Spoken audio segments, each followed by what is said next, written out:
Hey, yo, we is back, man. We doing our thing over here, y'all. Don't let nobody tell you different. Straight up. Straight up. Straight up. Straight up. Yeah, man.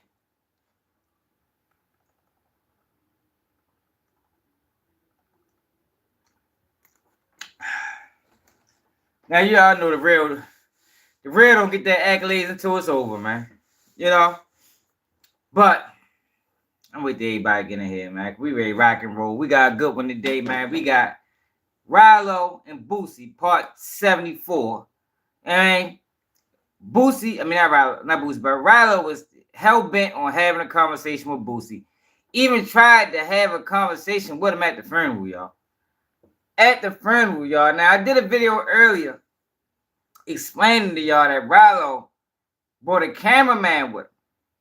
But I ain't know they tried to sit down at the funeral. Like, yo, this nigga Ralo is diabolical. Like, somebody stop him. One of his friends, family members, you get a hold of him, man. And he gonna hurt somebody or hurt himself, man. Something wrong with Shorty. I think it's education. I blame Atlanta public school system. Then we got Shannon Sharpe. Told y'all. Nobody wants to listen to Keep It G News. Yo, Keep It G News is the realest YouTube page on here. Flat out. I'm standing on it. I'm stamping it. I'm stamping it, y'all. Everybody's calling that man on this, on that. And he turned right around and said, only people he listening to or can even speak on him is two white men. Oh my goodness, man. He out of all the black podcasts, you can't say nothing to him. He is above approach. Unless you I forgot the guy's name. The Kesley brothers and Rogan, Seth Rogan. The fuck that guy name is? I don't know. Y'all know the guys. Told y'all. People called him out. Then G-Man, King Hayes. Then he Joe Rogan. I said Seth Rogan. Who the fuck is Seth Rogan?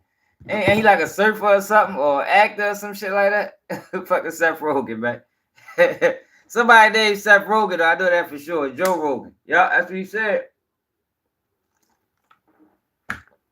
That's what he said.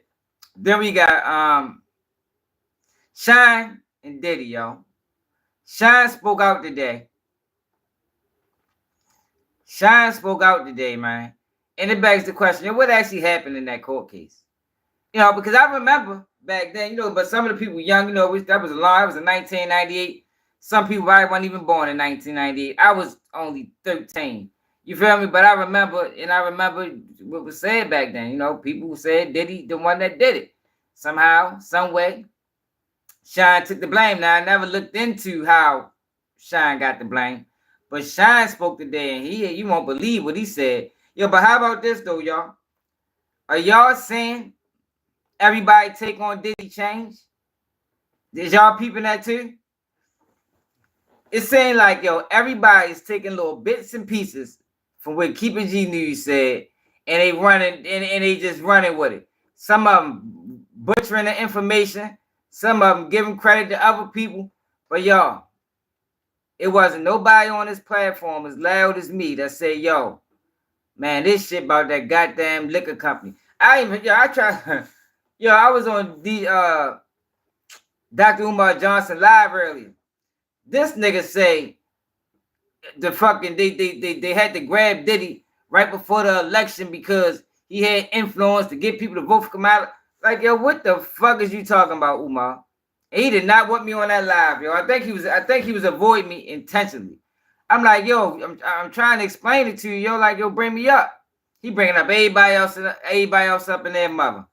I'm like, damn, Umar, I ain't never did nothing to you, shorty. You could have brought me up. Right? But that's neither here or there. But it's what's up, ball out. But I gotta shout out my man Box Truck King, shout out my little cousin, because they the ones opened my eyes up to this other avenue of the Diddy and you know, the whole Diddy and Cassie shit. But I had to dig deeper and get information to figure it out. Like, all right, I see what's going on. It's definitely more likely. 50 Cent spoke on it a while ago, but he ain't speak on it like how we spoke on it. You know, a lot of people when they speak about things like that, they want to dance around it. No, we're gonna go straight at it full throttle. You know what I mean? We're going straight at it, full throttle. Something ain't right. Something ain't right. Not saying he ain't commit no crimes, because by the letter of the law, he definitely committed crimes. Man, they don't want to give me no credit, y'all. I don't get it. I don't get it, yo. It's like, yo, people be that intimidated. Even motherfuckers that I be having relationship with, like, yo, shout niggas out and all that, hit niggas in on different platforms, but niggas know I said something and just disregard it. Niggas see me in the chat, don't say nothing. Like, I don't know, y'all. It's crazy, y'all. It's like a motherfucking 20 verse 1 challenge. You heard me?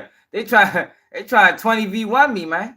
Meanwhile, still a nigga takes and run with it. Like, yo, this shit is dope. Yo, YouTube gotta bring you should be able to sue somebody for plagiarism on YouTube, man. Straight up, yo. Like, yo, this platform getting bigger and bigger. Just like in journalism, yo, you should be able to do that on YouTube too. Straight up, yo. Because there be a lot of plagiarism going on this app, man. A lot of plagiarism going on this app, yo. Niggas don't give no credit. No credit.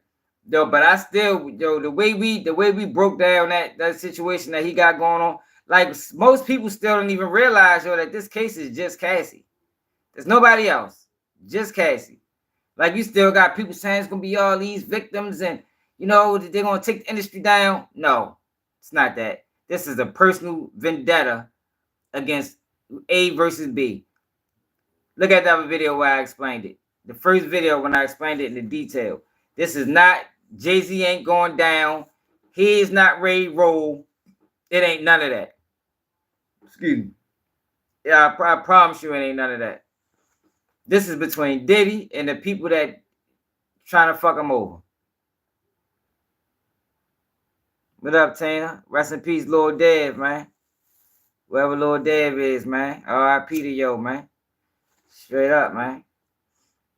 But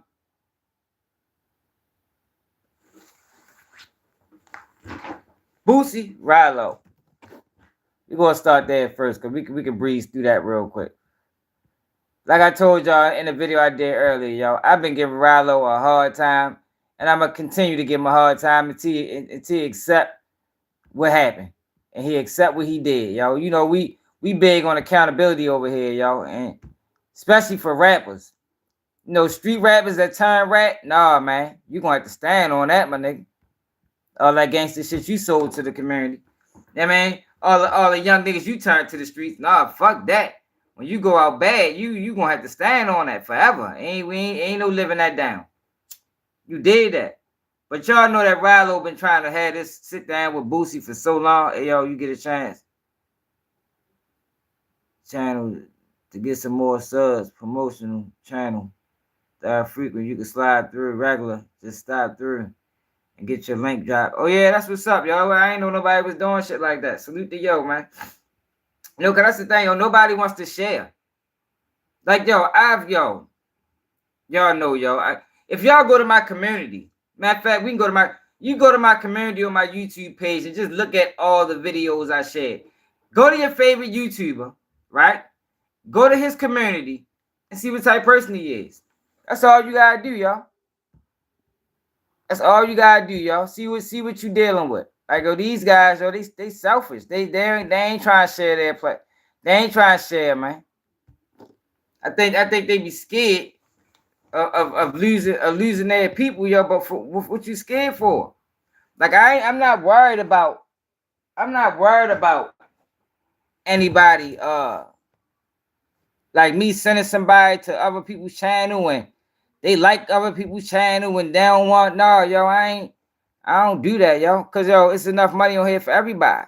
Look, that's me. It's my video. It's my video. Hold on. Oh shit. Just show y'all something real quick before we get to Boosie, y'all. Go to your favorite YouTuber, whoever he is, and just go to their community, y'all. See if they share the love, man. Or see if they all for self. See what type of person they is. What the fuck is all the videos I shared that? God dang. Look bad on this bitch. But no, hold up. What are my videos stay up this bitch?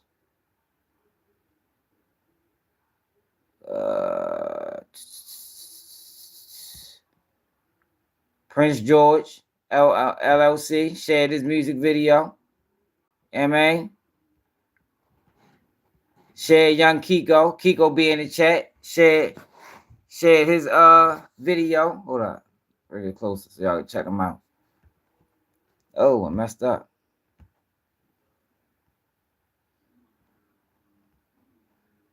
Hey yo, it's about sharing, it's about spreading, you know what I mean? Like yo, it's enough. Look, Raw Dope Podcast 10 days ago. Shared them. Ace Money 3488. Share this stuff. And don't nobody ask me to do this, yo. I'm just trying to show y'all like nobody else move like how we moving over here, yo. No niggas not moving. Niggas not moving with integrity, yo. Niggas is selfish. Niggas they scared to share the spotlight. I'd have reached out to YouTube. It's like, yo, we need to do something together. Nah, niggas ain't trying to do none of that. Niggas want. Hold up, cause it's gonna let me go down just a little bit more. Let me go this way.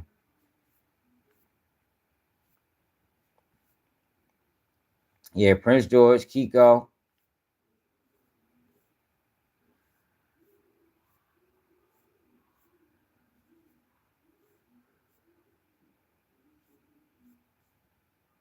OTR Chaz, rapper from my city. And a lot of these pages I share, Wavy White video. Motherfuckers are smaller than mine, yo. Like I ain't doing that shit for no motherfucking clout. I'm doing that shit, yo, because we better together. You feel me? Like why niggas want to be stingy? Like I don't get it, yo. I don't get it. I think that shit fugazi. But Boosie and Ralo. Ralo has been coming after Boosie, y'all, for it seemed like ever since he came home. Because he was mad at the Breakfast Club interview. Now I did a video on the Breakfast Club interview. And I did a video earlier talking about how Ralo, what's up, G? Nah, I ain't see dude video. Dog, man, what it is? What's up, Ava?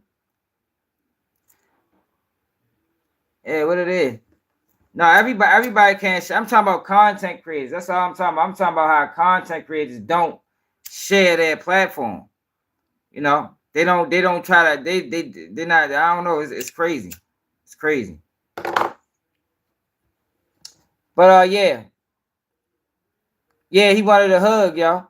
And I did a video earlier talking about how Ralo, a lot of people was upset with Ralo. Here, go right here. Because Ralo brought a cameraman. They said Ralo was at Rich Homie Quan Freedom with his own cameraman.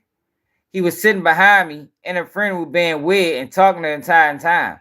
Even said he almost went live in the service. Like, yo, this nigga is wild, yo. I think I blame Atlanta public school system, yo. I really do, yo. Like Ralo has admitted that he has a middle school education. He might need to go back to school, yo, because Shorty is mentally gone. Like, I don't know how he made that money. He probably I don't know. I don't know how he pulled that off. Maybe he just know how to hustle, yo. But you know, some people now just they one trick ponies. You know, he can hustle, but public speaking, it seemed like what he trying to get involved in, and he can't do that. Man, I did a video on it. I had Ralo on one of my lives. Ralo came on one of my lives, tried to defend himself. Keep talking about, come see the paperwork he got, pull up on him. Send me the paperwork, Ralo. And that's the thing, is like Ralo keep talking about this paperwork. But yo, we living in a world where you can just post this shit online. Post it. If he's saying he ain't tell, post the paperwork. All of it. Post the paperwork that's in question. How did Manu Jones get arrested? Post it. Unseal them documents. He said he got them all. He said he got every single thing that's it. Post it. That's all I'm saying. But to keep coming at the Boosie because Boosie ain't fucking with you, and then to go to that man's funeral and try to look what he tried to do at the funeral, y'all. Like, yo, Ralo is diabolical. Yo, this man need to be stopped. Somebody need to take his phone. Hope somebody that love him, that care about him, need to reach out to him because Shorty is going out worse than ever. So look at this shit, y'all. Morals.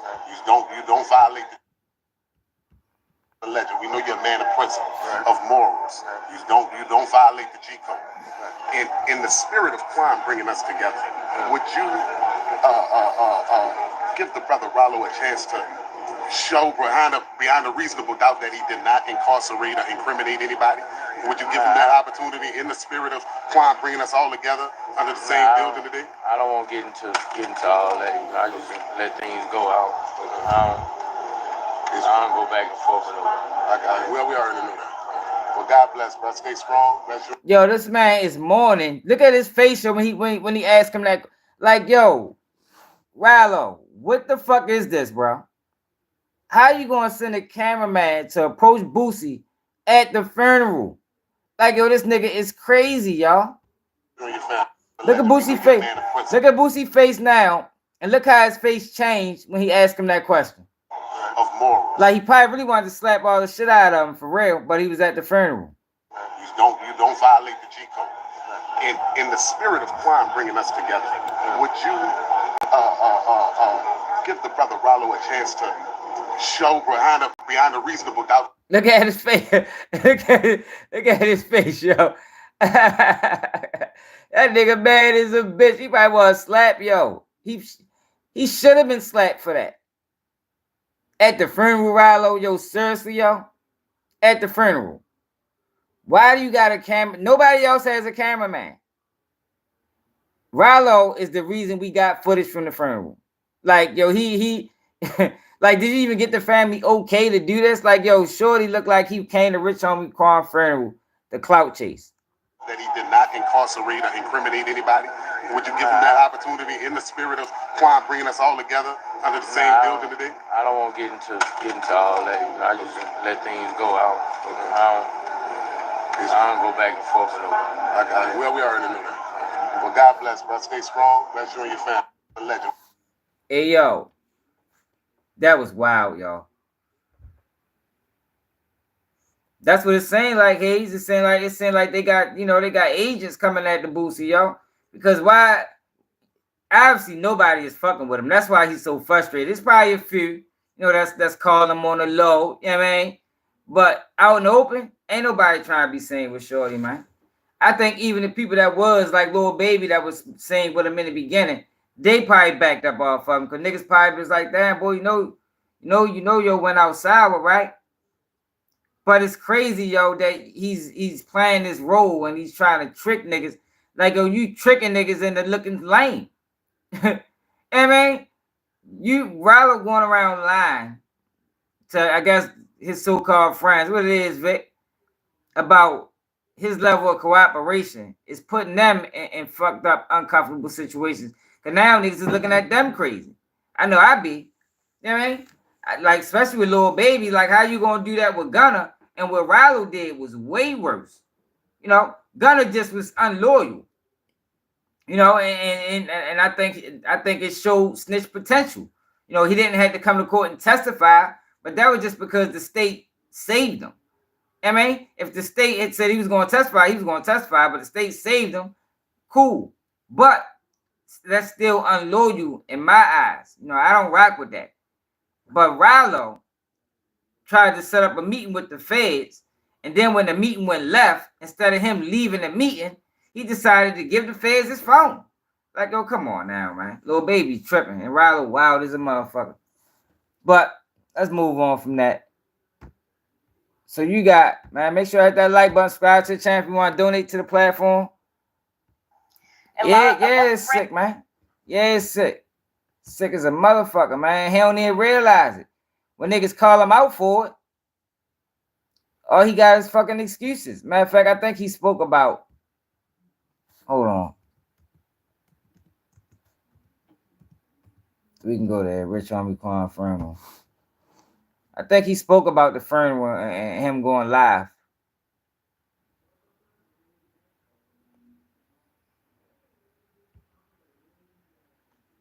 I ain't post the whole Jiffy.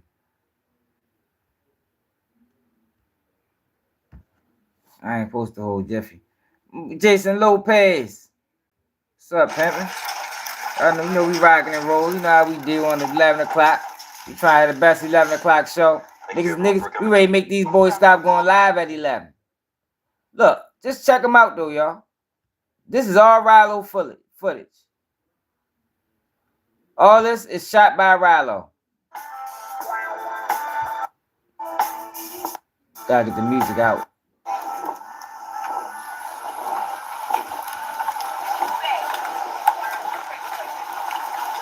Box Truck King. Hey, Box Truck, I just shouted you out. I said, man, sweet the Box Truck, my little cousin. It's like everybody shaping their narrative for the Diddy situation around our narrative, man. The whole internet. Now, one person shout out KPG News, though, but it's cool. We used to it. Yeah, he made it about him. Definitely made it about him.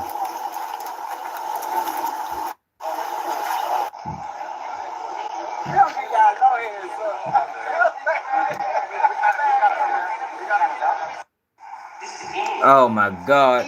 No, yo, he trying to pull a black youngster. No, he not, G man. Put the boy in his grave, man. Yo, here you go. Check him out.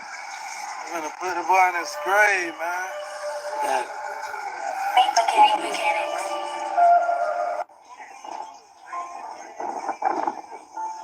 Yo, who does that at a funeral, y'all? Y'all, I swear I have never went live at a funeral. Well, have I? Not at this point. No, I ain't never pulled that off. It's homie, baby. Anytime, family. They go Koya. Koya don't play by her brother. Yeah, you know I know nobody. Man. Ravens being cheated.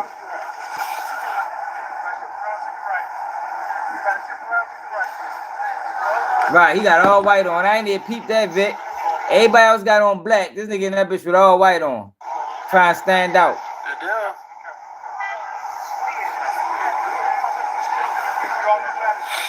Like he going to church. It's a funeral, my nigga. It looked like the dress code was all black. That looked like the dress code, y'all. The dress code probably was all black. So Rich Homie Quan was buried in all black. Your face. They go light pole. Yeah, O-line is some shit. You ain't lying. Yeah. That light pole, don't play with him.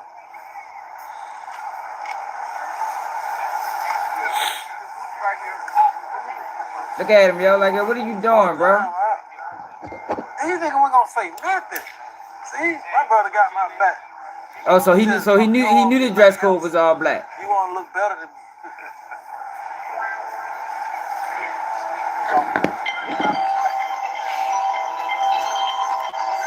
Silent your phone, everybody. Silent your phone. Look at, yo, come on, bro. Like, they ain't even your place, my nigga. That's the family. A family member supposed to say that. Like, yo, this nigga is wild, yo. Yo, this is a wild fucking animal. They need to put, yo, I can't believe I can't believe this shit, yo. I can't believe I ever believed this nigga. Like, I feel bad. Yo, if that was my peoples, yo, we'd have kicked him out. Him and everybody he came with. Hey, yo, you gotta roll, Ralo. Yo, you creating too much. You creating a ruckus, my nigga. You gotta go, my nigga.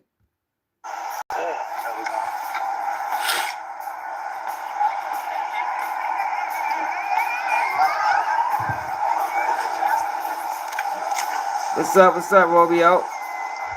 You should be here. Look, you should be here.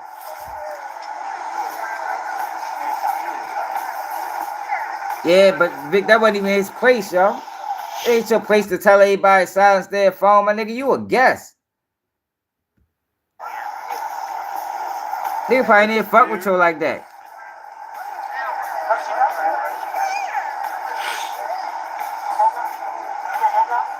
Yo, but that's a, yo, you know, that's a sign of a rat though, Cash.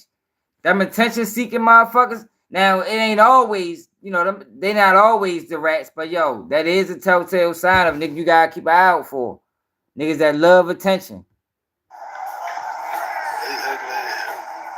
Hey, how you doing? Right.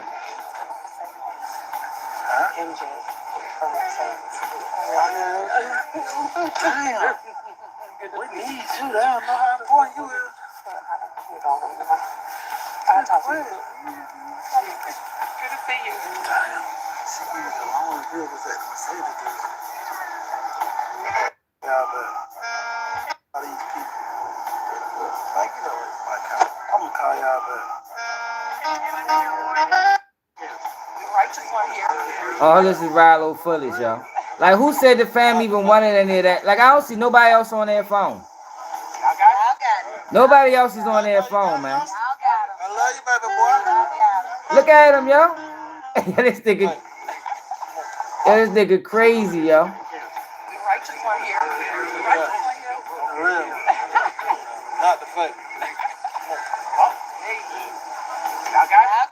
Y'all boys got it. Like, Paul, you got it, y'all? Y'all got it. I love you, baby boy. Y'all got it.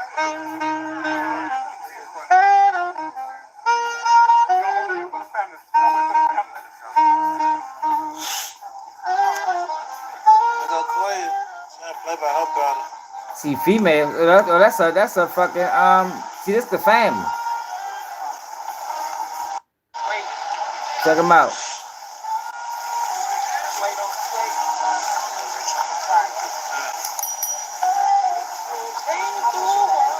I just seen Rich Homie's daddy put his son in the ground, man. Yeah, he wanna make it about him, yo. It's obvious.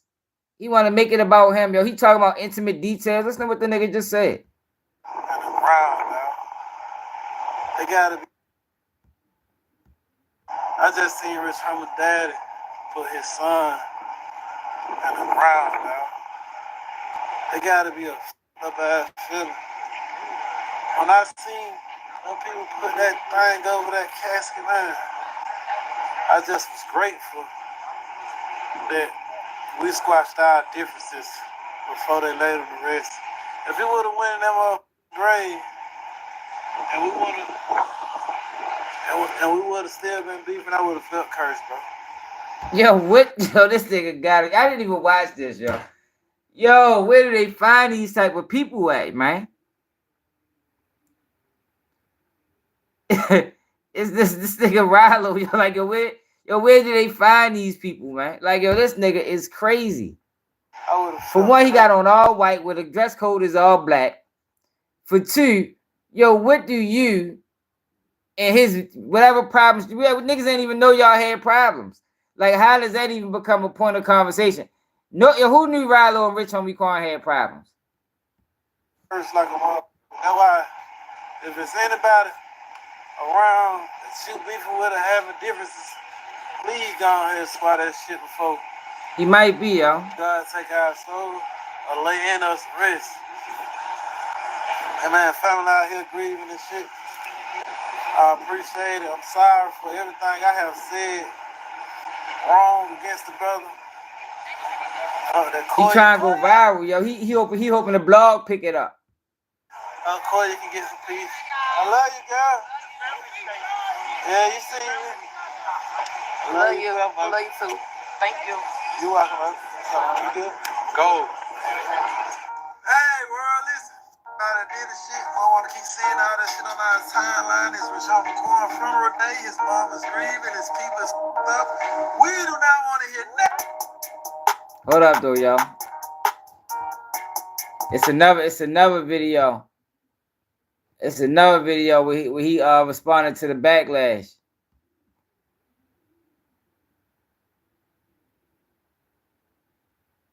He don't got it. That's just him talking. Rich Homie Khan. Boosie sent message to Rich Homie Khan. Yeah, we just watched that video.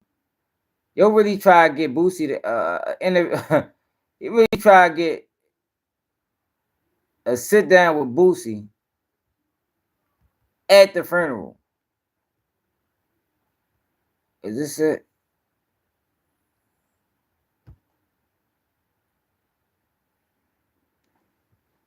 I put a piece of this in my video earlier. Porter's World, what it is, you.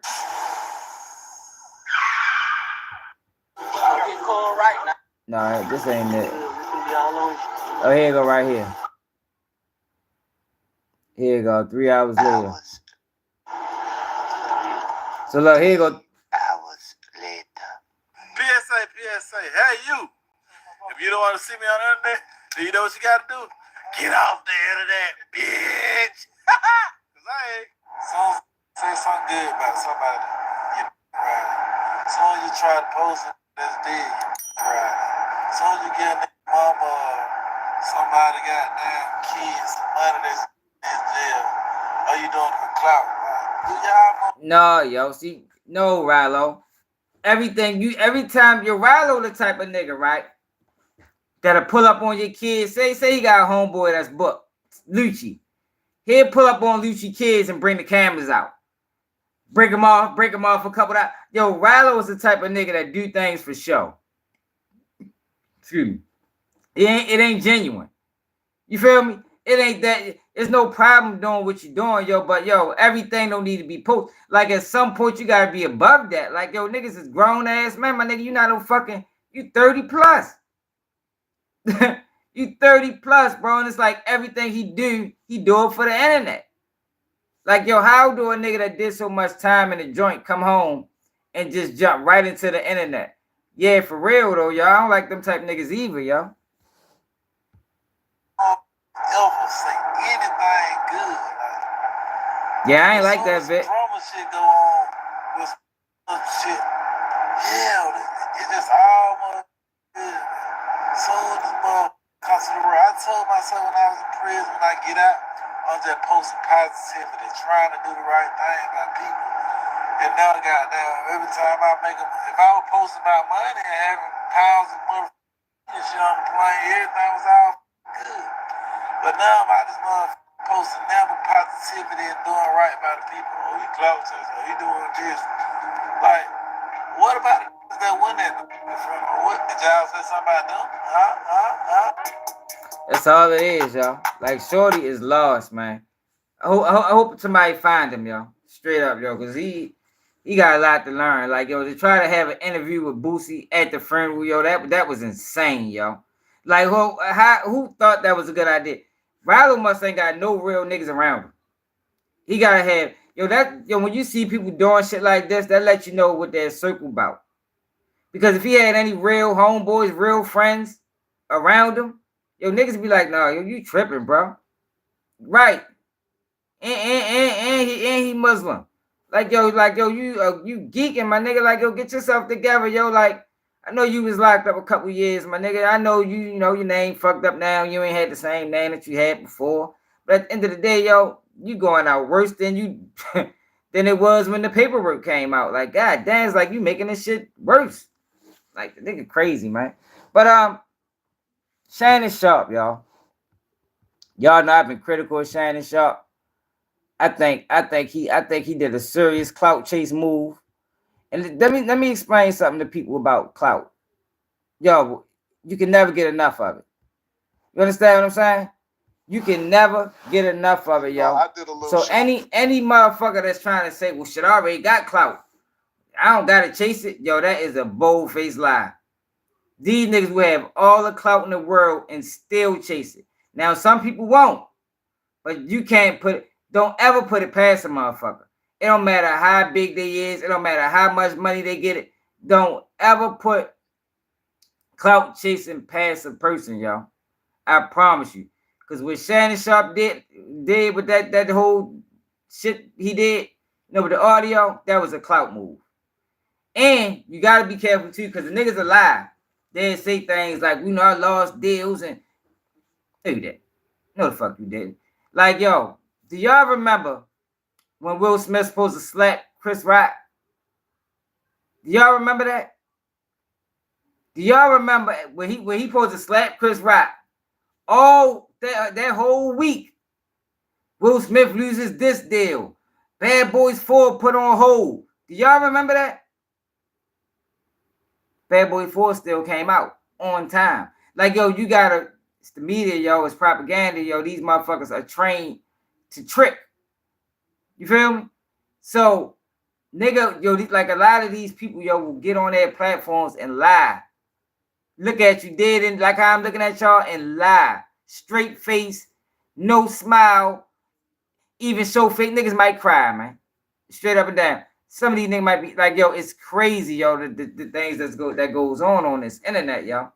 So, me included, I think I was the loudest on, you know, I ain't got the biggest platform, but ain't nobody was going at him harder than I did, because I thought that was a sucker move.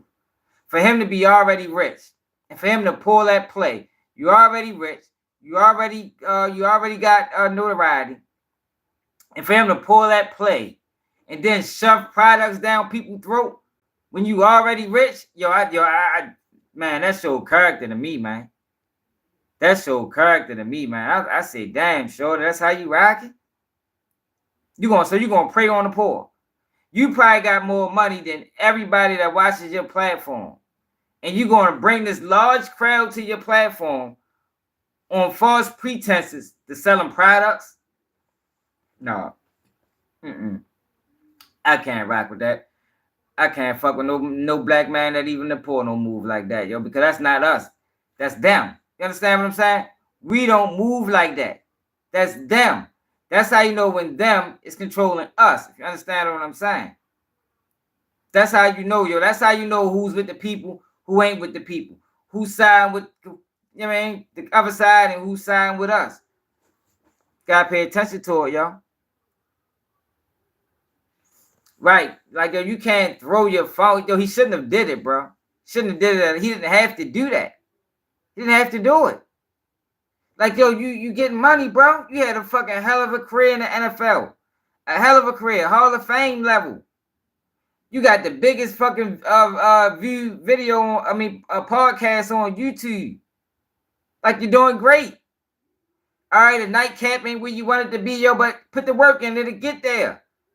But what happened is, in my opinion, that Cat Williams interview blew his head up. I'm talking about his shit popped off, blood everywhere, brains, guts all over the place. And he wanted that feeling again. You know, he was chasing it. He wanted that feeling again, but he'll never get that again, y'all. You talking about a podcast video that did 50, I think it was at 60 million last time I seen. 60 million views? Nigga, that shit ain't happening in the motherfucking again. Nigga, you man, you can try that shit 50,000 times, or you might not ever get that type of video again. And when it blew his platform up, you gotta realize too, yo, when he got that interview with Cat Williams, his platform wasn't in existence that long. You understand? He still was in the hundreds of thousands. That shit took his ass into the millions, like plus. That video did crazy numbers. So I think when he went into the nightcap thing with Ocho Cinco, he was thinking like, you know, we're gonna blow it up the same. And when it started, it was blowing up. But now the views are dwindling. And if y'all can remember what I told y'all, I say, yo, those views don't translate. When he ran that play, he had 180,000 people on his chat. That video, and I'm gonna show it to y'all. That video did millions of views. Like I think at least 2 million, 1.8. It did good numbers. It's the highest video that he got within the last 8 months. And he probably got a lot of subscribers, probably a couple 100,000 subscribers. But those views don't translate. It's like if I was to get an interview with Charleston White, right? Say the interview do 300,000. 250,000, maybe 275,000 is only watching for Charleston White. They his supporters. They not mine. You feel me? So the people that subscribe to that from that video, they were subscribing to the bullshit. They didn't subscribe because they fuck with Shannon Sharpe. So they're not gonna watch your platform. Yeah, they might still subscribe, but they're not gonna be your everyday watchers, yo. It's not gonna happen. It's not gonna happen. And it's not happening.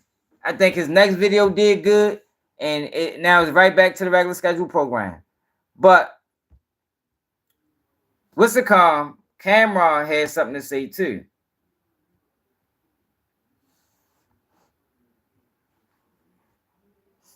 Cameron had something to say too.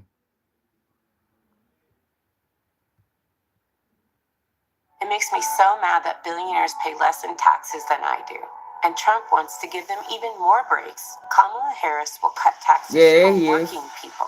Trump fights for billionaires. Yo, then you gotta realize, yo, some of these big wigs, yo, they don't mind to play. The play gonna get that money. So this myth that, you know, you'll get fired. No, hell no, man. Them motherfuckers, man, they might have been the ones told them to run this shit.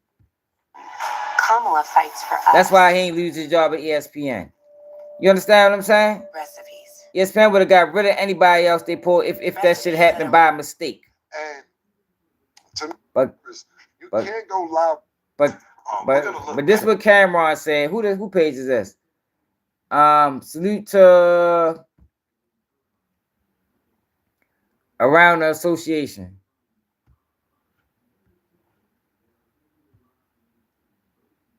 And it said first to see where this response is coming from. Let's check it out. And nigga capping, that shit was on purpose. You can't go live without pushing like 4 or 5 buttons. That nigga capping, bro. You gotta push like 4 buttons to go live. You know how you pocket down somebody and you be like, oh, I called you by yeah, because you had to get a joint. You pocket down a lot, pause. Because it's just you hit the button. Live, you gotta go to Instagram, then you gotta go to post, then you gotta go to live, then you make sure that you sure you want to go live. Yeah. You gotta hit 4 things to go live. And to me, that was he didn't go viral in a little minute. That's exactly what it was. Yo, let me go viral. People don't want to believe that, yo, because people think, Shannon, yo, but you can't put nothing past these type of niggas. And this nigga ain't no solid individual. Like, man. Yo, niggas gotta be careful they call Unc, man. Like, this yo ain't that. I promise you, yo ain't that. Talking about I did this on stage, I'm on top of you.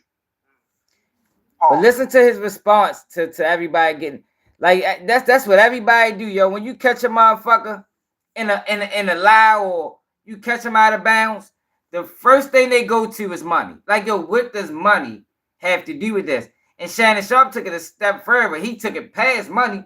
He said, yo, basically he named 2 white podcasters, and he said they the only ones that can even have a opinion about him. Like, what? Like, yo, is you serious, bro? Like, yo, come on, Unc. Fuck you talking about, Slim? Yo, geeking ass nigga. I'm on top.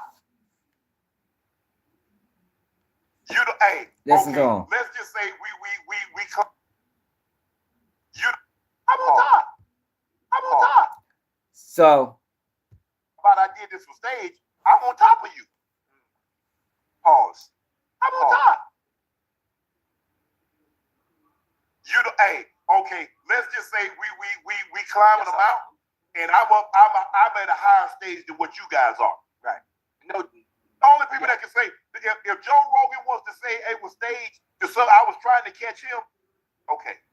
If Alex Cooper called your daddy, okay, I ain't finna argue with her. that just lets you know who he relates to. You feel me? That lets you know who he relates to. Like, he don't look at us as, you know, contemporaries or even competition. That nigga looks past us, and I'm talking about Joe Rogan. Like, yo, it's black podcasters, yo, that's doing great numbers too. You feel me? But a lot of these guys, yo, see, Shannon Sharpe is in it completely for the bag. And yo, you cannot trust a motherfucker that's in it completely for the bag, because they will sell everybody out for that bag, man. That's why I be trying to get people to understand, yo. When people think like that, they will sell the whole community out, and that's what he did. That's what he did in that play. He sold everybody out for monetary gain. He probably made a whole bunch of money that day, a whole bunch of money. Meanwhile, he was lying to motherfuckers while doing it. Like, yo, that's terrible, yo. Like, yo, people don't realize, yo, the type of person and the type of mind frame that it take to pull that off. A whole bunch of people brought it. That nigga said he sold out. More than likely poor people. More than likely people that had less money than him. Like, why are you preying on the poor, bro? That's the shit that the motherfucking man do. And that's what I'm saying. Like, we get these guys. He's like, he lived for a highlight. We get these guys that's from the community, right? And once they reach a level of success, instead of reaching back to try to pull somebody else up or, uplift the community, they do exactly what the other people that's up there do. They motherfucking feed off of us. They look at us as they look at us as dollar signs. How much money can I squeeze out these motherfuckers today? Like I say, yo, they playing on the ignorance. And it's like, yo, I can't fuck with that, yo. Like, yo, you a black man, bro. Regardless of anything. Black people, yo, built you up, yo. How you going to give the fucking Joe Rogan and the Kelsey twins, whatever the fuck they is, the praise? When black people built you up, my nigga. Man, when that nigga went on FS1 with the black and mild and the Hennessy, nigga, who you was stereotyping, my nigga? You was stereotyping black people. But yet, those are the guys that you worried about. Those are the guys that can even speak on you.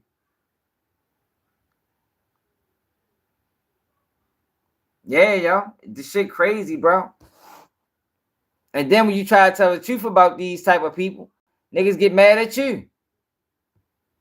He's got $2 or $300 million contract. We know what Joe Rogan is the top of the food chain.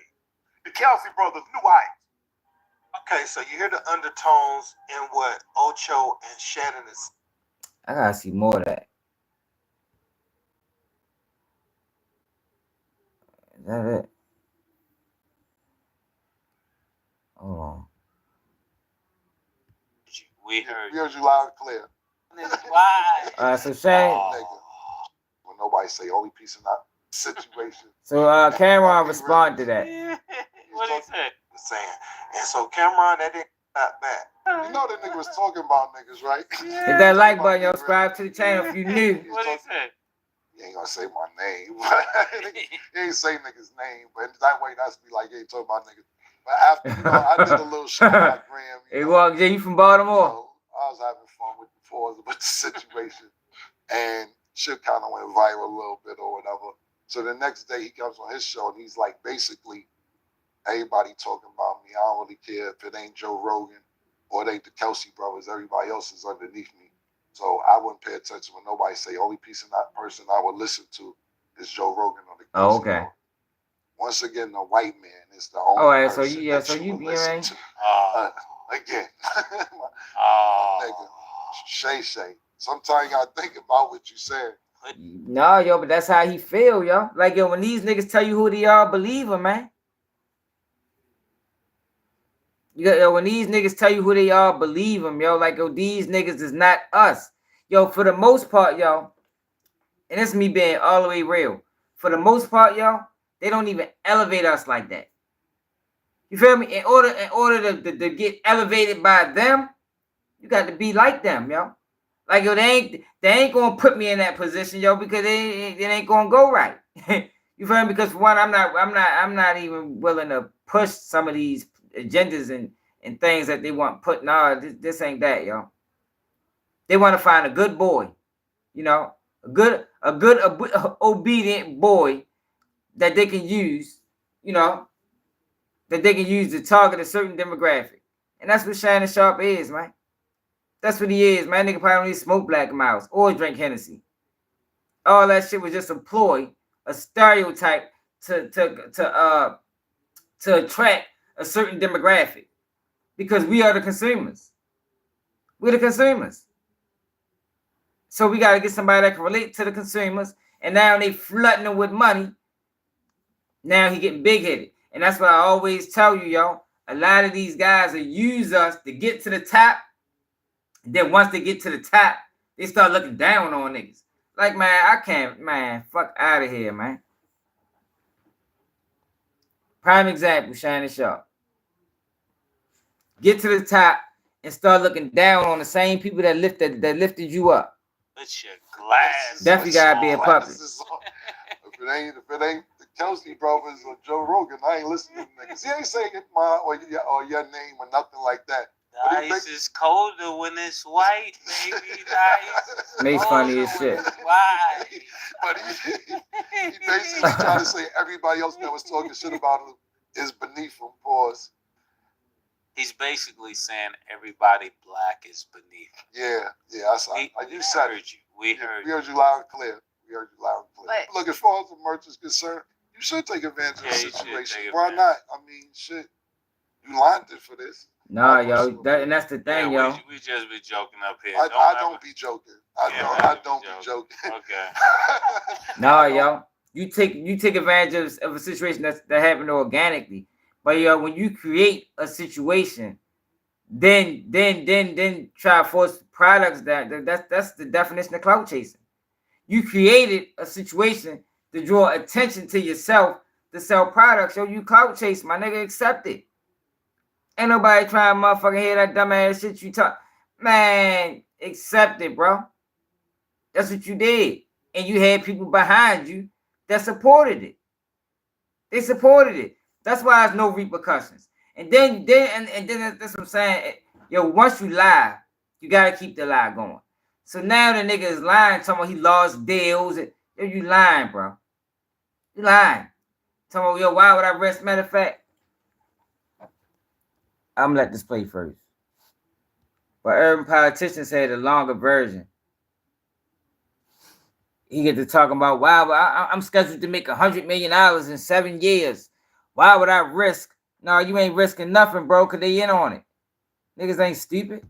Don't be I joking. be joking. Don't take me too serious. They the ones probably concocting the story. Yeah, you got to put a little sermon together. You straighten them out for us. But at the end of the day, what I will say on a serious note is, look, I'm not backing down, pause. I think it was staged and you're taking advantage of what it is. You say you accidentally take advantage of the people. And I'm not going to dwell on it. We went on the show already, but there's no way to just, look, this your phone. You put it down. You hit it. You don't go live. Yeah. Even you got to count you in. Look, even if you open your phone from the joint and then your phone is open, you got to hit Instagram. You got to go to post. You got to go to live. Then you got to hit the live again. It's 4 to 5 steps? Yeah, I just did the steps. It's 4 steps that you got to do. So there's no way that was accidental. It's 4 steps you got to do to go live. And that's after your money, bro. Open. That's after money. You hit yo, money be changing. Is that true stuff? Yo, money be changing people. Yo, like, yo, everybody. Look what money did to Diddy. Money turned Diddy into a fucking monster. You feel me? Like, yo, everybody can't handle money. And this is different from, see, the clout that Shannon is getting from this is different from the clout that he got from the NFL. Most players, most people don't even know NFL players when they got, when they see them in public because they always got on helmets. Now, Shannon was one of the more noticeable ones. But this, where he's getting all these endorsements and all these deals, like he got money coming in from everywhere. He didn't have that in the NFL. Shannon Sharpe didn't have endorsements like he got now. So it's getting to him. It's getting to him. And he probably been to, but it's like, I think it's like they can spot these guys. They can spot these guys a mile away. Like Stephen A, another one. They one in the same. It's a match made in heaven. They on the same platform. But if you're not willing to play Twister you know, bending and tossing and turning with these people, yo, they're not gonna put you on that level, yo. And I wouldn't even want it. They want you to play Twister, man. Y'all remember the game Twister? Y'all remember that game back in the day, Twister, yo, when you be bent up and turned and stand over that. That's what they want you to do for them, yo. And nah, but some of these niggas will. I'm telling you right now, look. It walks you through it. Look, Right? this is right here, and the audience probably know you do. Go to Instagram, boom. Well, it's already on there because I just put it on. Let's close the app out just so murder can see. 1, 2, Yeah. 3, 4. There's 4 things to do. You can't just put your phone down and be like, yo. Because what he said is, I never been on live before, so I just put my phone down and shit was on live. Come on, my nigga. From a logical perspective, I see what Cameron. Yo, but the crazy thing about it is, I'm the first person that said that. I said that shit first day when everybody was going crazy. What we do over here, y'all? Straight went live. Man, that shit was staged. It was fake. Man, we went in on them. Yo, I went on them so hard the other day they cut my live off. Y'all was on there. Straight cut my live off, man.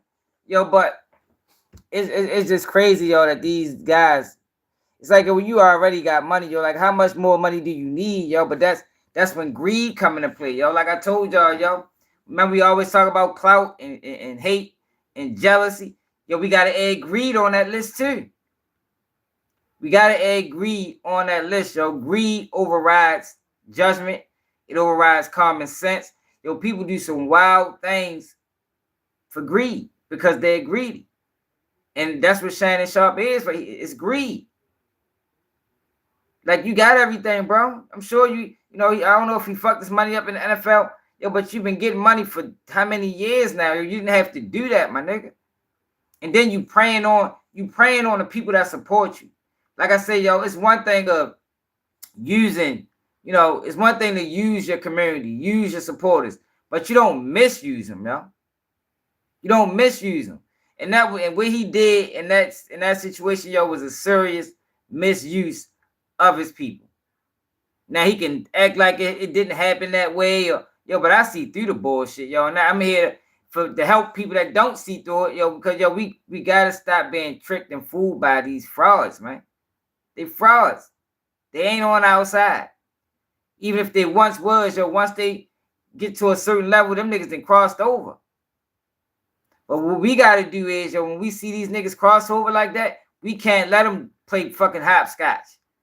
I mean, you can't jump back over this line, my nigga. You stay over there. That's where you comfortable at. That's all I be saying. But he went more into detail. And Steven Jackson had some things to say too. I'm ready to go to Urban Politicians video for this. Bob McCurry will champion cut reckless spending and stop burdensome regulations. Yeah, it's gonna come back. It always do.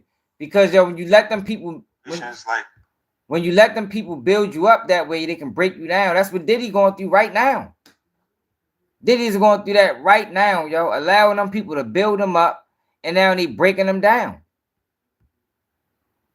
So let's just say, y'all want to think I'd be willing to risk that. So next 5 to 7 years, potential 120 to $200 million. You think I would be willing to risk that to do this? I mean, I want you guys, because there's some guys. See, this the thing, yo. He's not risking anything, because they in on it. He ain't risking nothing. More lies. Like I'm saying, when you lie like that, you gotta keep lying. And what type of person keeps lying to create a storyline to fit his narrative? That's a fucked up ass person. That's a nigga that's deceitful. That's a nigga that you can't trust, in my opinion. Because everybody that does podcasts, LaVelle, they don't make money. You don't make money unless you got advertisers and sponsors. Let's just say, for the sake of argument, I was an upstart podcast, and I wanted to get people's attention. Now that makes sense. Now it makes sense. Now you have a legit argument. All y'all that's talking about I did this for stage, I'm on top of you. Pause. I'm on top. Hey, okay, let's just say we climbing a mountain and I'm at a higher stage than what you guys are. Right.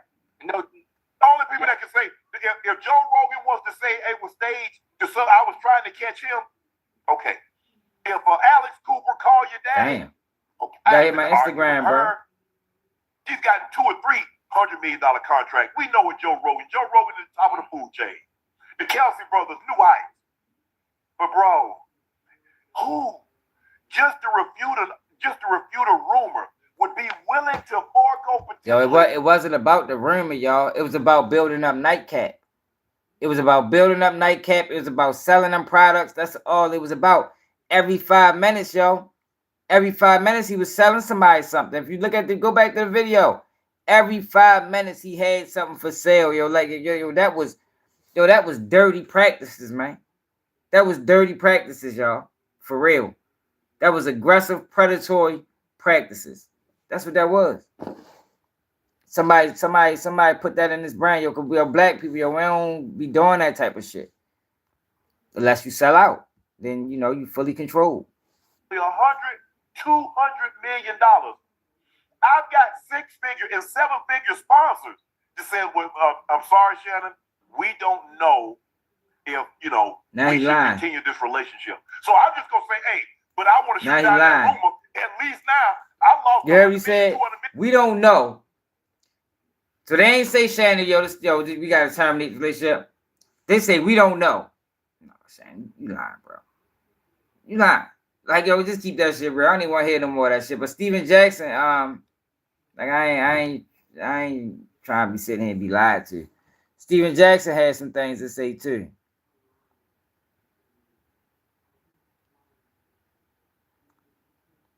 Might gotta find the whole joint. Our safety is under attack because... Let's find the whole joint.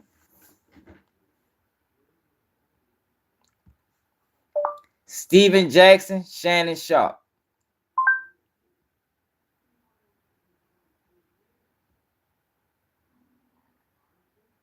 Chicks move.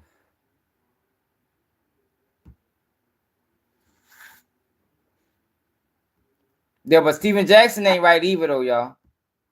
As CEO of Wall Street's largest hedge fund, Dave McCormick Steven Jackson. American Steel. His Steven Jackson was one of the biggest plays ever ran on black people. Only paid off if the stock price of American steel companies went down. Dave McCormick, you can never trust him. If you notice, he got his rise since then. Here's what's gonna happen. Whoever controls this YouTube chicks. It's good to see people. Trick and Rick Ross squash their beef right now, but I see the shift. I definitely see the shift, man. Actually, just apologized to Kwame Brown. Here's what he said. I see the shift. I definitely see the shift, man. We losing a lot of people right now, but I see the shift. You know, I seen Trick and Rick Ross squash their beef. I think that's beautiful, bro. Black men, you know, it's time for us to do what's not expected of us, right? And that touched me to see Rick Ross and Trick squash their beef because they are two big people in our culture. You know, they have a big name and a big influence. So I want to follow suit. Hit that like button, share the live, y'all. Look like you're trying to dictate the numbers. The only person I feel like I owe a public apology to is Kwame Brown. Because that was my little brother. You know, we played together in the NBA on teams, and we was real cool. And the joke that we made a joke on, we would say in locker rooms all the time, went a little too far. Thank you, yo. And he got tired of hearing it. And I had to look at it from his side. So I'm publicly apologizing to my little bro. And I think everybody should wake up and do that in men relationship. Now I'm thinking, oh man, this is dope. No more beefing, no more.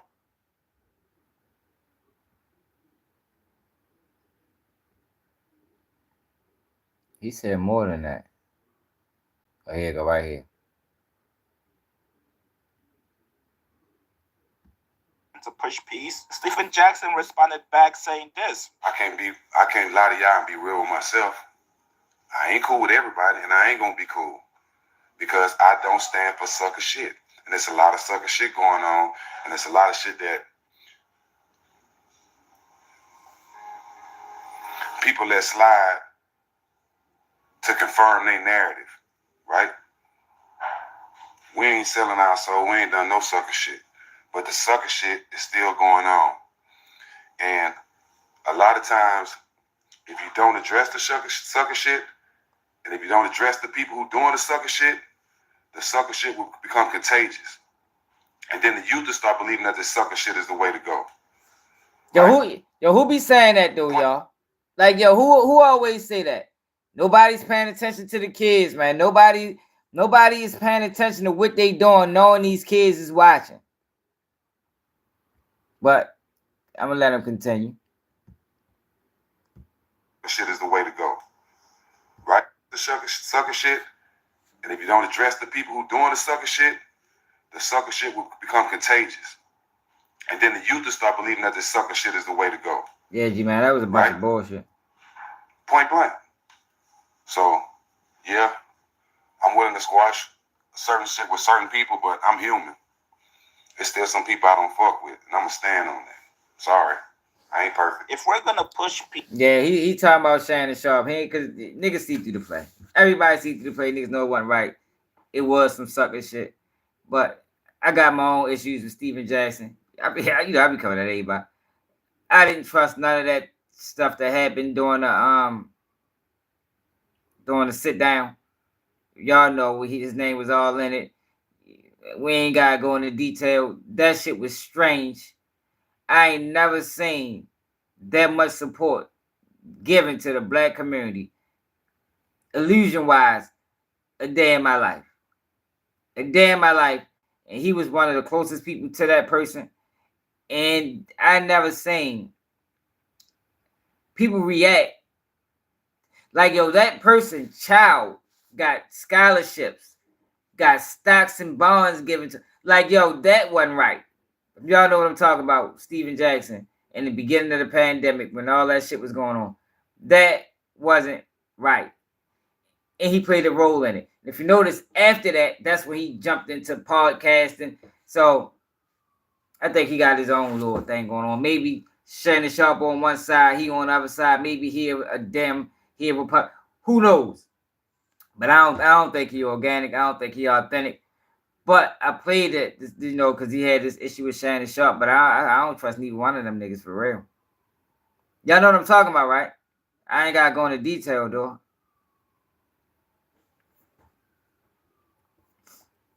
I'm gonna say this: I ain't never seen a person neck get stood on for 9 minutes and nigga don't put up a fight. A nigga that was 6'7". You feel me? That was strange to me. Your body is gonna put up a fight naturally. Naturally. If a motherfucker is sitting on you or suffocating you, your natural reaction is to fight. That's not what happened in that situation. Nigga laid there and accepted it. That was strange. But and what else we got in the title, y'all? Oh, Diddy and Shine, y'all. Now I was asked, somebody asked me to look in, go back into the Diddy and Shine situation, because it was in 1998, and a lot of people that watch now is probably young as a motherfucker, and they don't remember 1998. They probably wasn't even born in 1998. But Shyne spoke about Diddy today. I want y'all to see what Shyne had to say, man. Man, shout out to, man, this nigga is funny as shit, man. Shout out to motherfucker Silk, man. Mom? Today, they on night. They got night, they got protection. Silk funny as a motherfucker, y'all. I was in there. I know I need you to go with me. You ain't doing nothing. Alright. I need you to swallow some stuff. Swallow some stuff? I put a balloon. Swallow a balloon and pass it to him. In the joint? Yeah, you gonna pass it to him. You can't pass nobody no shit in there. If you walk in there, you get agree. When you go in, you greet somebody, and that's how they do it. No, when they take shit in there, they kiss them. That's what I'm trying to ask you, Sam. You trying to ask me what? Go with me down protection, pass the balloon off, man. And kiss a nigga? What the fuck is wrong with you, man? No, I'm saying, that's our homeboy. He ain't my motherfucking homeboy. Ain't nobody down there I know that I'm gonna kiss. We passing the stuff on, sir. Man, get the fuck out of here, man. I'm not doing that shit, man. Mom, you doing it? Mom? Today. Yeah, Silk, man. Rest in peace to Silk, man. Baltimore OG, man. But that's Stokey YBS Scholar, Stokey father. Y'all know who but Shyne spoke on Diddy today. I want y'all listen to what Shyne had to say, man. Oh, Shyne, Paul. An 18-year-old kid, just wanting to do nothing other than make my mother proud and make Belize proud and do what all of us want to do, be recognized for our talent and take over the world. I was defending him, and he turned around and called witnesses to testify against me, and he contributed. He pretty much sent me to prison. So that is the context by which you must always describe that relationship. Yes, I forgave, I moved on, but let us not pretend as if I was in Miami for Thanksgiving and Christmas. Well, and that a birthday with him, I saw a birthday cake. I went again to do a charity event for impoverished youth in London. So let us not lose sight of what the cold hard facts are. This was not someone who I vacationed with and who he and I enjoyed this great intimate relationship of brotherhood. This is someone who destroyed my life and who I forgave and who I moved on, and for the better interest of Belize, because he was in a position at that time to give scholarships and to maybe invest. I would not deny attempting to bring the investment to Belize and to bring the contributions to education to Belize, but don't distort it as if, he and I were bombali. This is someone that destroyed my life, but do I take any joy or any satisfaction with what he is going through? Absolutely not. I am different than maybe other people. No one needs to fail for me to succeed. No one needs to suffer for me. In your at the height of your professional relationship, or thereafter through the reconciliation, when he was an instrumental part of promoting you through Revolt Media, were you aware of these freak off events, and were you aware of them? This Shyne pull, y'all, for people that don't know. Shyne got locked up for the shooting that happened at the New York City nightclub, where people say Diddy actually did it, but Shyne took the rap. He a politician in Belize now. Were you aware of the freak offs? Sir, I had nothing to do with Sean Combs' personal life, no interaction. That level, everything was strictly on a professional level.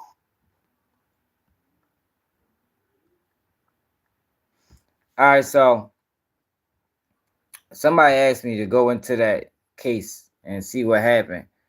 Now, I was only 13 when that happened, so I found a video. I ain't get a chance to look at it. I just skipped it to the part that I think, start speaking on the shooting. We could check it out together, man. Salute the SN. What page is this? SNRB. More and more. Salute to yo, man. Club New York on West 43rd Street in Times Square. The club was full with people and street guys from Brooklyn, which included Matthew Scar Allen and Nino, who both made a name for themselves in the streets. The story goes that Shannon and Puff with their girlfriends were having a good time at the club, until at some point during the night, the crew decided to leave. While exiting the club, Puff was carrying a bottle of champagne and accidentally bumped into one of the club's patrons, knocking the drink out of his hand. BMF related? The guy who Puff bumped into was none other than Scar. He responded with a shout, and they started to go back and forth at each other. Shyne knew Scar and Nino. Scar, who was the instigator, I know Scar from Brooklyn. Those are my guys. I didn't really have a problem with it. That wasn't my beef. That was Puff's issue. They had a problem with Puff for whatever reason. I don't know. Oh, okay. Well, I did hear something about that. Nino and the entire Brooklyn crowd was in Club New York. I seen them, it was all love. But when they started arguing with Puff, I know what these guys are capable of. I know what Scar is capable of. I knew what Nino was capable of. I know what happens once these arguments start. You know, when these arguments start, you know, it becomes a problem. Once Scar starts saying, you know, I'm gonna kill you, you know. So how that shit get turned on is you know, once he starts Shining. crazy, Jizzy moves. I became afraid for my life. I know what happens, you know, once he says, you know, it's about to happen, you know. It's about to happen. So y'all, Well, all of this was going y'all on. think Diddy broke bread with him? Because obviously he's taking a rap. Y'all think Diddy broke bread with him? One of Alan's friends allegedly threw a stack of money into Puff's face, and the situation instantly turned dark. According to Shyne, he saw somebody reach for a gun, and he immediately reached for his to defend himself and his friends. It didn't take long before the shots were fired. And I seen somebody reach for a gun, and I reached for my weapon, and I defended my friends and myself, because once he starts firing, once whoever else pulls out a gun, Then why he sitting there playing that talking about Diddy ruined his life when you was in on it, my nigga? Like, you know what I mean? You laid down like you supposed to. Both parties started shooting at each other. In the crossfire, Shyne managed to hit one of Alan's friends in the shoulder. After he hit him, the security guard tried grabbing Shyne from the back, and that's when his gun remember that. went off into the air, leaving a bullet hole in the club's ceiling. According to the reports, Diddy was also firing shots in the club, but more on that later. Unfortunately, during the chaos, so they both had joints, which also includes a woman who was hit in the face, but ultimately managed to survive. Shyne, with a gun in his hand, tried running out of the club, but ultimately was captured by the police. Puff testified against him? Lopez jumped to their Lincoln Navigator in an Hold on, y'all. We gotta go back, y'all. Anthony Wolf ultimately managed to survive. Both parties started shooting at each other. In the crossfire, Shyne managed to hit one of Alan's friends in the shoulder. After he hit him, the security guard tried grabbing Shyne from the back, and that's when his gun allegedly went off into the air, leaving a bullet hole in the club's ceiling. According to the reports, Diddy was also firing shots in the club, but more on that later. Unfortunately, during the chaos, two innocent bystanders were hit, which also includes a woman who was hit in the face, but ultimately managed to survive. Shyne, with a gun in his hand, tried running out of the club, but ultimately was captured by the police officers waiting outside. Diddy and Lopez jumped to their Lincoln Navigator in an attempt to flee the scene. Puff, his bodyguard Anthony Wolf Jones, better known as Genie Deal, Jennifer Lopez, and his driver, Wardell Fenderson, were chased by the police officers for more than 20 blocks, but ultimately were stopped and arrested. During the pursuit, allegedly one gun was tossed out the window, and another one was... So this nigga Puff did all of that and took him on a chase and didn't go to jail at all? God damn. See, I don't remember all of that. That nigga took him on a whole 20-mile chase or 20-block chase and ain't go to jail because he testified on Shyne.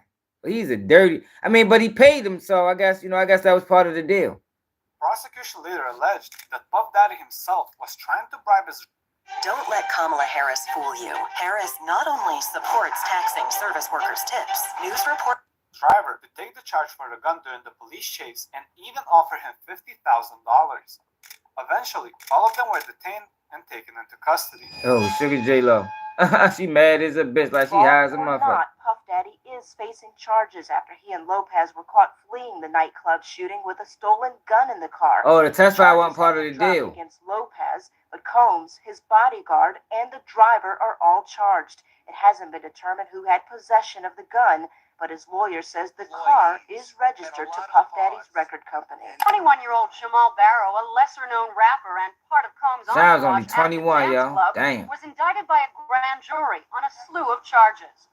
One person was indicted for attempted murder, who was in the club and was involved in the shooting. This was not a good press for anybody, and it got a lot of unfavorable attention from the media. The case immediately drew headlines, not because of the 3 people wounded in the shooting, but because of the celebrity. Yeah, J-Lo was on top of the world at that time. Which only started in January 2001. On September 26, 2000, Bad Boy Records released Shyne's debut album, called Shyne. Although Shyne himself got a lot of backlash because of the shooting, the album was a great success. I went to prison that year. Number 5 on the Billboard 200, sold just under 160,000 copies in its first week, and eventually achieved platinum status. It also spawned singles like Bad Boys, That's Gangsta, and Bonnie and Shyne. While awaiting their trial, Shyne reportedly said that Puff cut off all ties with him and they had no contact whatsoever. Damn. Even went as far as saying that Puff tried blocking the release of his debut album. The celebration of his album also didn't last long. That's why, I don't feel bad for Puffy. Yo, like, yo, what the fuck, bro? This nigga ready to take a charge for you. You delayed the man album, cut him off. Like, yo, Puff is the definition of self-preservation. That's how he lasted so long. Yo, in order to reach that level of success, you gotta be there. You gotta sell everybody else out, y'all. Like, that's like a rule.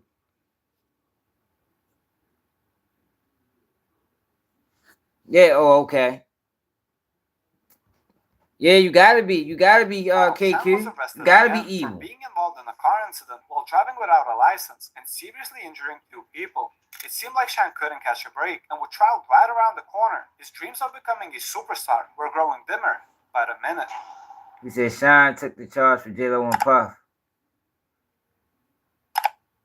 Man, that Shyne. I'm trying to make it clear to you. I want to say it to you all face to face. I had nothing to do with a shooting that night in the nightclub.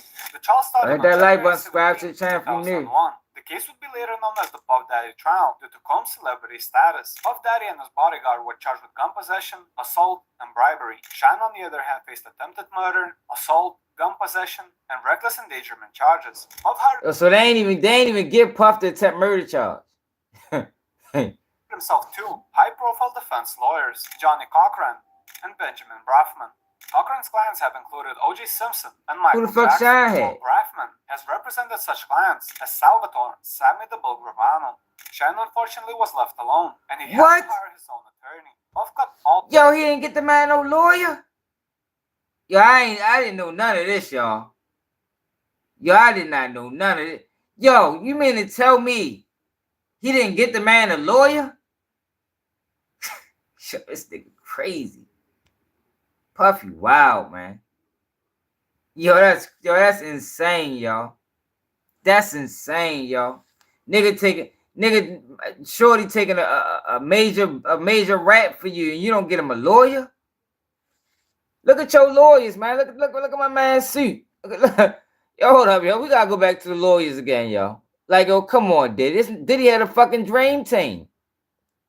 Yo, Diddy had a dream team, yo, and Shyne had me. Shyne had me representing them. You know, I think I do a good job, but you know what I'm saying. The Puff Daddy trial due to Combs' celebrity status. Puff Daddy and his bodyguard were charged with gun possession, assault, and bribery. Shyne, on the other hand, faced attempted murder, assault, gun possession, and reckless endangerment charges. Puff hired himself two high-profile defense lawyers, Johnny Cochran. Yeah, he had my cousin Vinny. Cochran's clients have included O.J. Simpson and Michael Jackson, while Braffman has represented such clients as Salvatore, Sammy the Bull Gravano. Shyne unfortunately was left alone. Damn. And he had to hire his own attorney. Puff cut all ties with him, and his laws would. So the money that he paid him, he probably had to pay for the lawyers. And man, he probably couldn't even. Yo, that's fucked up, yo. Shyne silent. Yo, Shyne could have turned on Diddy, yo. He ain't even turn on him. Trial them completely separately, which ultimately was denied. 2 of the victims, the guy who was hit in the shoulder and the girl who was shot in the face, both made civil suits against Puff Daddy. This will become an important detail later.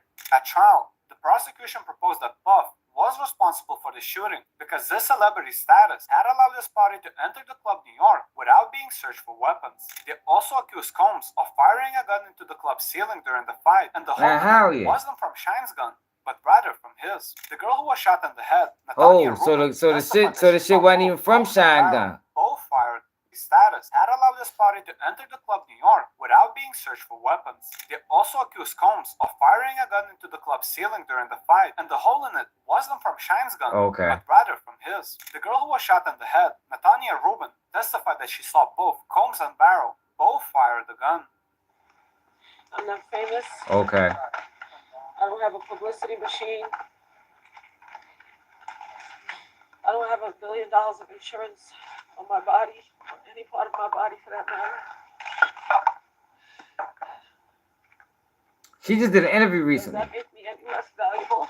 Remember the civil lawsuits made against Puff Daddy I told you about? Well, Puff's lawyer, Barfman. Nihilist. You know what's crazy though?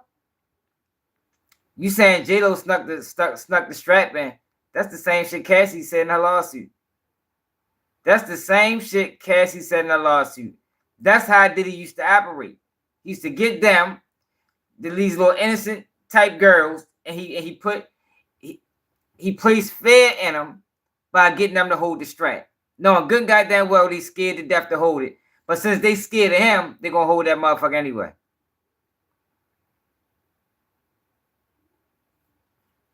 He a wild guy, man. They found a gun under J-Lo's seat.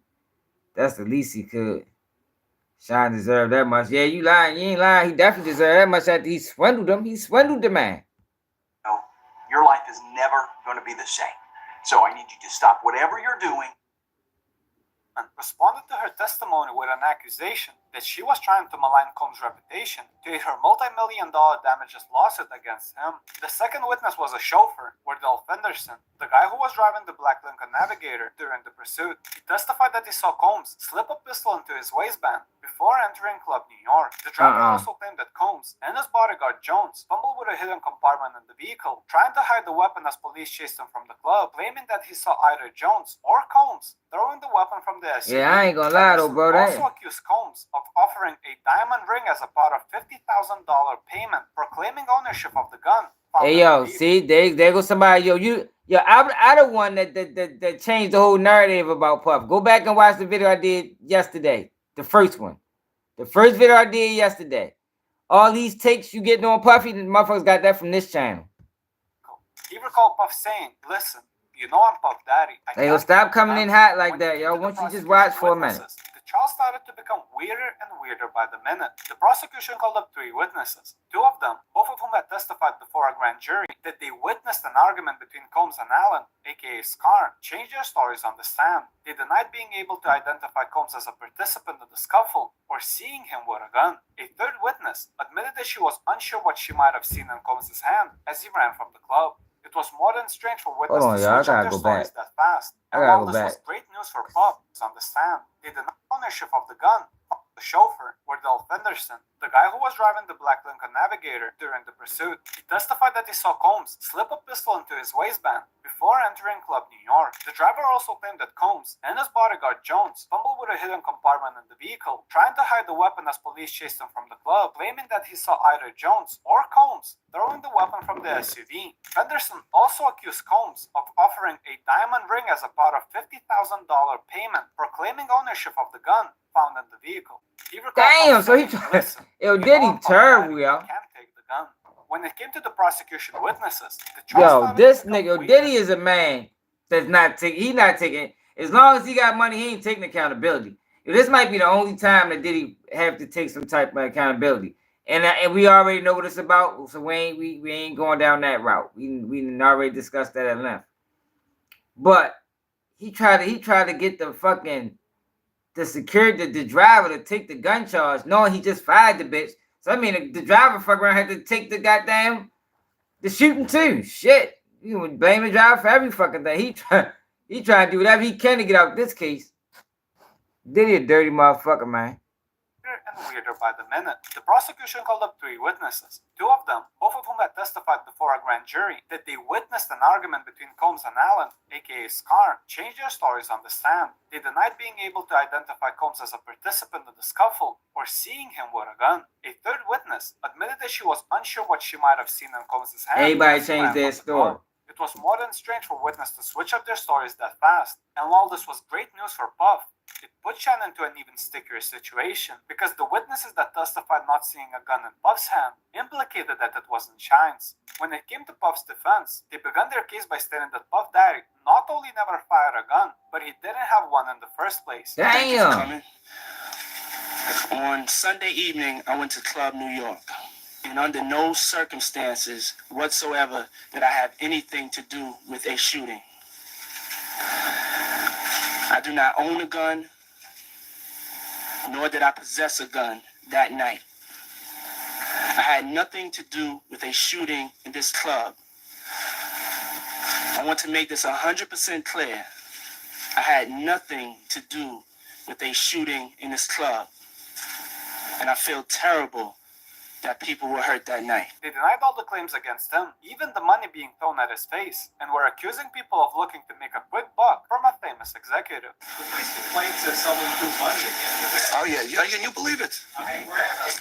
No one threw money at him. It's a lie. When is it going to be fair for Sean Puffy Combs? When?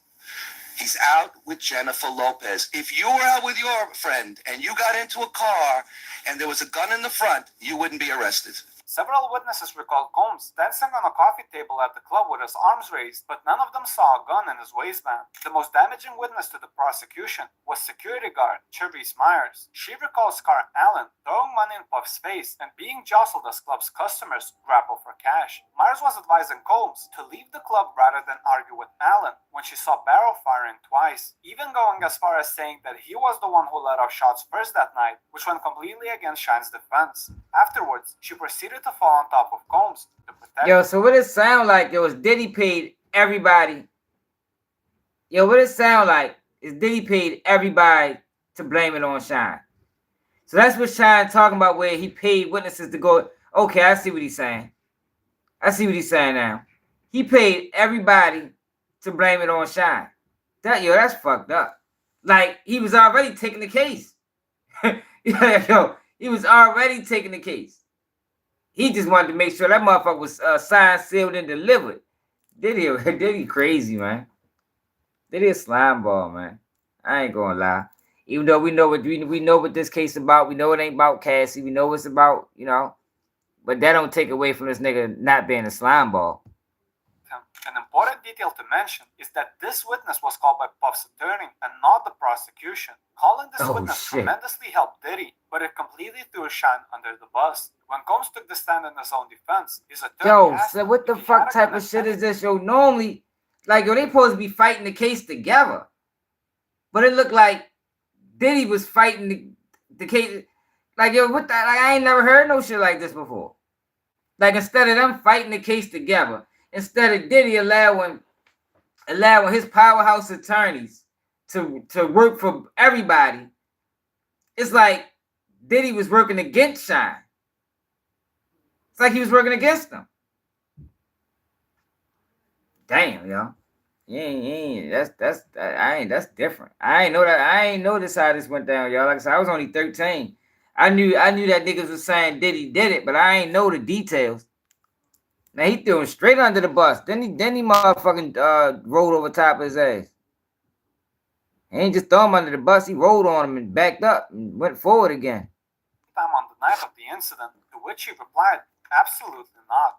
During the rest of the trial, the prosecution kept reminding the jury that they were shooting victims in the case and that Combs had actively tried to bribe witnesses to change their testimony, to which Combs' attorney responded with, bad people came into this courtroom and made bad accusations because they wanted to get rich. Shyne, on the other hand, didn't have such high-level lawyers. I remember that. Shyne was accused of firing 3 shots that wounded 3 people. He admitted to shooting a gun and hitting a guy in the shoulder, but claimed that he only acted in self-defense. Shyne stated that he had also fired into the air, but did not believe that it was bullets from his gun that injured the other 2 bystanders. This is where it once again gets interesting, because an eyewitness...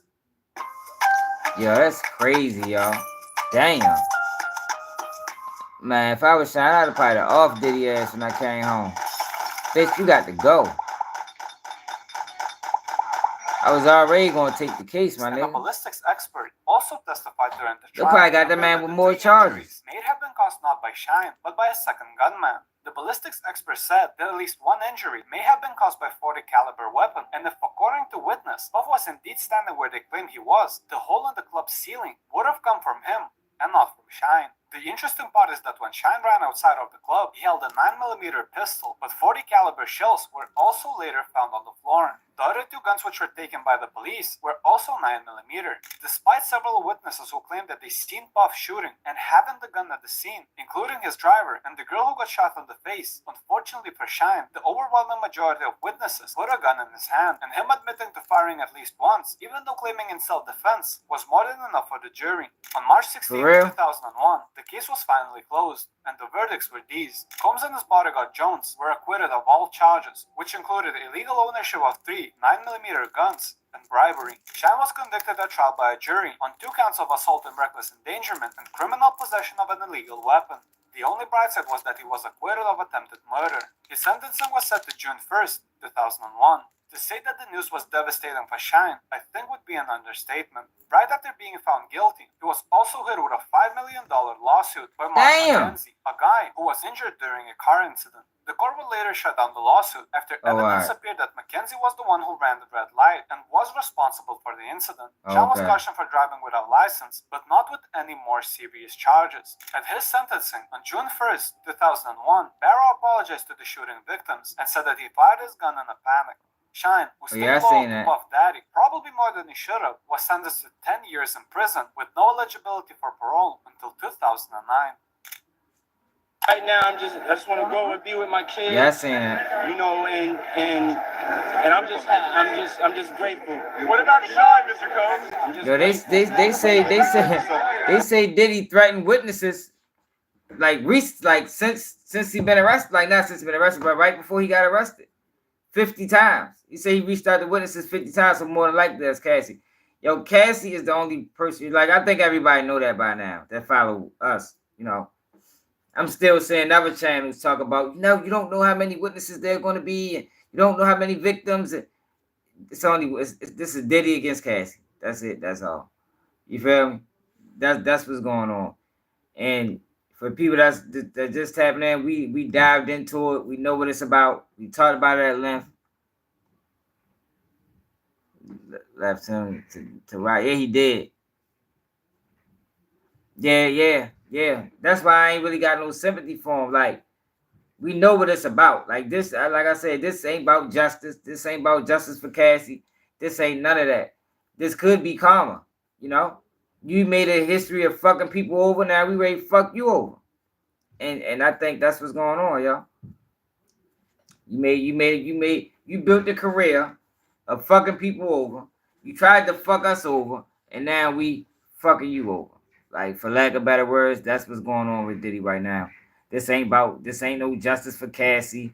This ain't no mass exposure of the hip hop industry. This ain't that, bro. This ain't that. This personal. Go back and watch my lives. I did 2 lives talking about it. But this personal, bro. Yeah. I thought those messages was from when the hotel situation. Well, I guess it couldn't have been. I seen those messages. Yeah, he told her to answer the phone and police his ass house. God damn it, Diddy got you too, yo. Shit. You better go to court and get on that witness list or the victims list, maybe get a payday. But yo, it's not like we're not ready to see no mountain hill of girls, and like that's not what, or guys. You might see a few guys that's coming to testify and say like, oh, this going like this got in the plea deal, yo, because this case, if it go to trial, yo, this case is gonna be terrible for Cassie. Like terrible. Like she gonna have to relive all that shit. Oh my God. Like, I don't think that's gonna happen, yo. I think I agree with whoever said that. This ain't going to trial. Nah. Yeah, okay. I just was thinking about for Cassie to have to relive and watch those videotapes and hell no, this shit going in the plea deal. They're not gonna put her through that, but they might. Like I think Cassie is being forced. You know, we already talked about that. Like I ain't gonna keep talking about it. I got a video up when I went in great detail about the Diddy case and what this shit is all about. And now I'm starting to see little bits and pieces of the information that I gave sprinkled all over YouTube. And nobody said, yo, sleep to keep it G. But that's the game. We've been in it for a couple years now. We know how they operate. We know how they work. But make sure you hit that like button. Subscribe to the channel if you're new.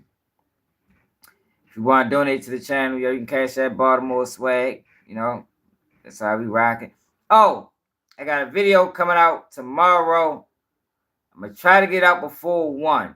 But don't want to miss it. I'm telling you, don't want to miss it. It's going to be crazy. It's coming from out of my city, coming out of Baltimore. You definitely want to check out that video. You definitely want to subscribe to the channel. If you're interested in my take on Diddy, go back and watch the live I did. I did 3 videos. Not the first one, but the second one. I think it's called This Diddy Case Isn't About Cassie, It's About Revenge. Watch that shit. Share it, because I broke it down. Probably the best breakdown you're going to see on YouTube.